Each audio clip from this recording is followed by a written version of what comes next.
যে guys chicken আর এদিকে লুচি ভাজা হচ্ছে, আর আমার এই জন্য হয়ে গেল যে লুচি ভাজা লোক।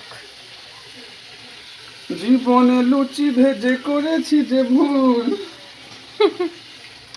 পাতিজি তোমার লিয়ে নাস্তা। হাই সবাইকে, আজকে আমি ডিনারে লুচি আর একটু মটর বানিয়েছিলাম। তাহলে তোমাদের সঙ্গে সেটাই শেয়ার করবো আজকে রাতে ডিনারে কি কি বানিয়েছি।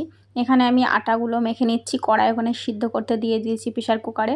আর এখানে ময়দা নিয়েছিলাম, কিছু পরিমাণ তেল, নুন আর ডিম দিয়ে ভালো করে মেখে রেখে দিয়েছি।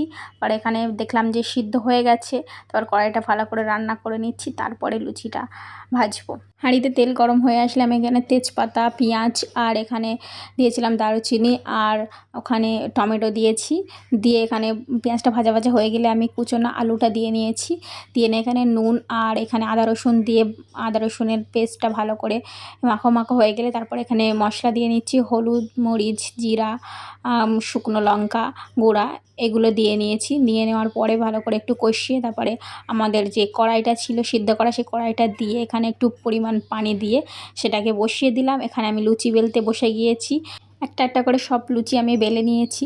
বেলে নিয়ে আমি তারপরে এদিকে উনি চিকেন এনেছে, বলছে যে চিকেন দেবে ঘুগনিতে। তা আমি চিকেনটা এখানে নুন আর এখানে দিয়েছিলাম হলুদ আর আদা রসুন দিয়ে একটু ভাজা ভাজা করে নিয়ে তারপর লাস্টে কী করবো ওই করে দিয়ে দিয়েছিলাম। আর এদিকে উনি লুচি ভাজতে দিয়ে দিলাম, আমি বেলছি নিচে বসে, আর উনি ভাজছে। তাই ভাজতে ভাজতে একটু গান গাইছিল। আর আমি এদিকে চিকেনটাও করে নিয়েছি। চিকেনটা করা হয়ে গেলে ওটা আমি ঘুগনির উপরে ঢেলে দিয়েছিলাম। বেশ টেস্ট হয়েছিল, এভাবে তাড়াহুড়োর মধ্যে করেছিলাম। তো ওনাকে দিয়ে দিয়েছি খেতে। বেশ সুন্দর হয়েছে, টেস্টি হয়েছে। এইভাবে কোনোদিন রান্না করিনি। চিকেনটা লাস্ট এনেছিল। তো এই পর্যন্ত ভিডিওটা, টাটা। দেখা হচ্ছে নেক্সট ভিডিওতে, ততক্ষণ ভালো থেকো সবাই।